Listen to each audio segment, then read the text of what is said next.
I really want to do this video. I felt like I wanted to do this for quite a long time. For you guys knowing what this is going to be about, I'm sure the title right there is going to explain that. Childhood was Crash Bandicoot. Adulthood was Jeremy. Now, the cornerstone thing I loved during toddler years was definitely Barney. I remember watching Barney's Great Adventure and how I recently watched it yesterday and I saw it just now. I feel like I want to talk about this movie. So first off, I'm going to talk about the plot and then I'm going to talk about the characters afterwards. Some scenes I like, some scenes I don't like. But other than that, let's begin, shall we? We open up with theater quality of Barney, BJ, and Baby Bop's voices, like in a black screen.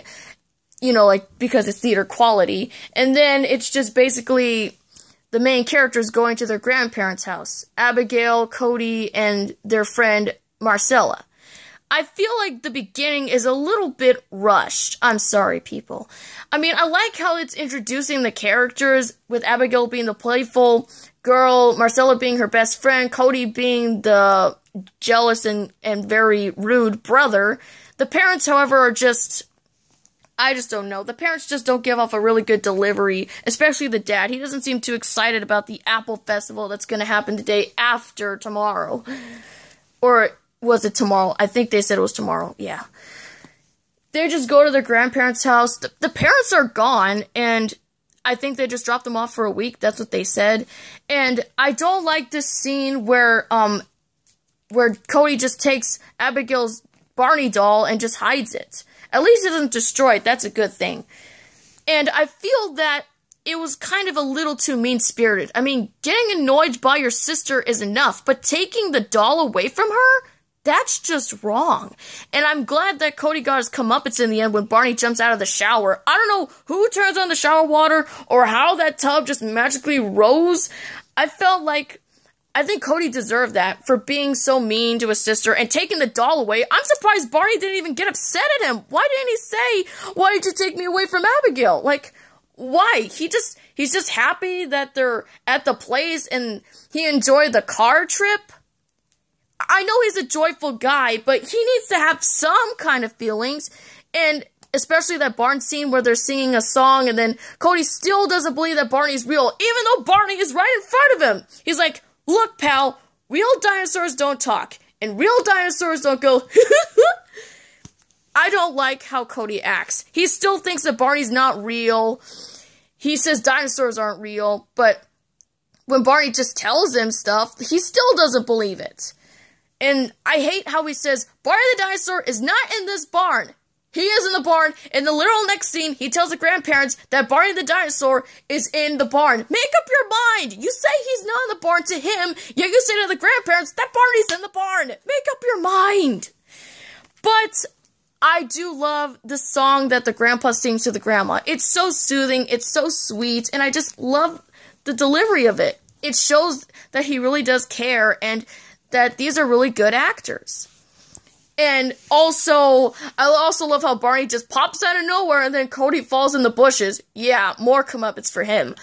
And finally, after Barney sings Twinkle Twinkle Little Star to Marcella and Abigail, he asks Cody what he wants to do in life. And then Cody just says these things and then Barney just tells him to wish on a star. No Disney pun intended.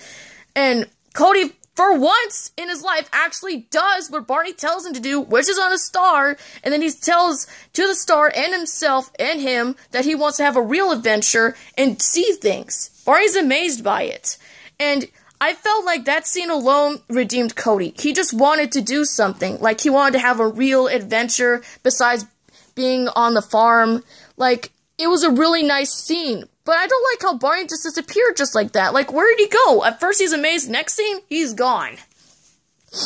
Then, the shooting star apparently is an egg that falls out of nowhere, and then they see it. It's a little next day, they see it in the barn, Barney doesn't know what egg it is, and then they go to the grandparents to see who it is, while Barney somewhat goes in the house and changes the diaper of the baby and then puts him in a sailor's uniform.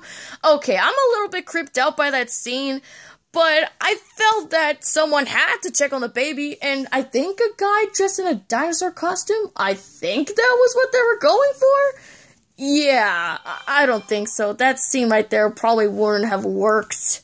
But, anyways, they do go to this woman who knows a lot about birds and then asks her what kind of egg it is, and then there's like something really whimsical about it. Her elevator is a bird cage, and like her library is full of bird books and stuff like that. And even though they're trying to look for what kind of animal laid the egg, there's no luck. But there somewhat seems to be some book underneath a chair, and it seems that inside the egg, in the book, it says it's a dream maker. Every 1,000 years, a dream maker is born, and it can see through dreams. And then Barney tells Abigail that the egg will hatch when all 5 colors of the egg light up. That's a really cool plot, but here's the catch. The conflict of the movie is basically the egg rolling away from them. Why is the egg rolling away for? I think that's because some hatchlings do that before birth. They always roll in their eggs before something happens. So I think the conflict right there did have some meaning, but I still felt like it shouldn't have done that. Before I get back to the movie, let's talk about BJ and Baby Bop, because I don't know why they were shoehorned in here. They seem completely unnecessary. Baby Bop is just there to ask the audience where her blankie is, and then BJ is just there to cause more conflict. Especially thinking that the egg is a football and throwing it. That's the whole conflict of the movie. People think that something bad's going to happen to the egg, and there were some very suspenseful moments where I thought something bad was going to happen to the egg. I didn't want nothing bad to happen to the egg. No, I didn't want nothing bad to happen to that egg. It's those times where it rolls in sand, and then it's about to be trampled by a marching band. Looks like they did go to the Apple Festival after all, because Barney took them. Wow, Barney, you're actually a good babysitter. You actually did something Cody wanted. Even though it felt a little bit forced. Yeah. The circus scene is creepy, okay? It's not the clowns, it's just the juggler guy. He seems to talk even though he's juggling, but then he just tosses the egg in the air. Because he says that's the way to stop juggling. The egg is gone, and the juggler's gone too. And then it starts raining, and then they have to go indoors. Like, everyone's going indoors. And then they sing a song saying that they can do it. And Cody is somewhat Cody's somewhat changed automatically. He seems to be just like Abigail and Marcella. He seems to be the kind of guy that's saying, yeah, we could do it. We'll find that egg. Wow, some character change all of a sudden. And I thought that this was just going to be like a little trick. Next thing you know, he's going to say, oh no, we can't do it. But then the next scene when they see a whole bunch of balloons, you know, like the hot air balloons in the sky, the egg is like in a cage. But then when Abigail doubts that they can do it, Cody's the one that comes up with the solution. He finds a log, and then he thinks that the log can fly, and then we're supposed to count to 3 to see if it works. I counted to 3. And then automatically, the log becomes a plane. It's Cody, the one that came up with the solution. See, people? He really did redeem himself. So the balloon guy says that he's been collecting things. And then when he knows that the egg is theirs, he wants to give it back. But they drops the egg! And it's a good thing Abigail catches it. And then comes the end of the movie. The grandparents see that Barney's real, then they see BJ, and then when the final light comes on, they have to go back to the place where the egg landed in order for it to hatch. But then this scene really scares me. Cody is running with the egg, and then when he trips, I was like gasping because I thought the egg was gonna crack. But then Baby Bop finds her blankie and then rescues the egg, so I think she did have some part for this movie. Yeah, so the egg starts wiggling, and then there's a rainbow that comes out, and then the egg hatches. It's Tweakin', the dream maker, and I really like the design. It's really cute, and the way that it shows Abigail's dream, it's just so whimsical, and it just makes me cry. I don't know, it just makes me cry, okay? That scene alone makes me cry, and the ending. When they see that Twinkin is showing what Barney's dream is, he just wants for people to be together.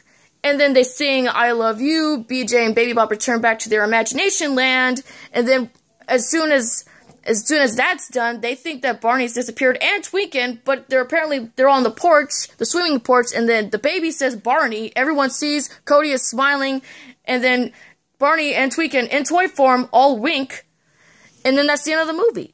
This movie is great. I love this movie. It's really sweet. It's really nice. And I feel like it's completely overlooked and overshadowed by other movies. And they just don't like it because it's just for kids and they just don't like the costume. Even though there are scenes I don't like in this movie, I still think this is a really good movie. But there's one thing I don't like. Not about the movie, but after the movie. Why didn't Twinken join Barney and his friends? Did it just stay with Marcella, Cody, and Abigail? Or was it just for the movie? I felt like Twinken should have been in the show. Or did it scare little kids? I don't know. But if I could give a rating for this movie, I would give this a 7 out of 10. Like I said, it's not as good as regular show the movie, but whimsical and magical, 7 is enough.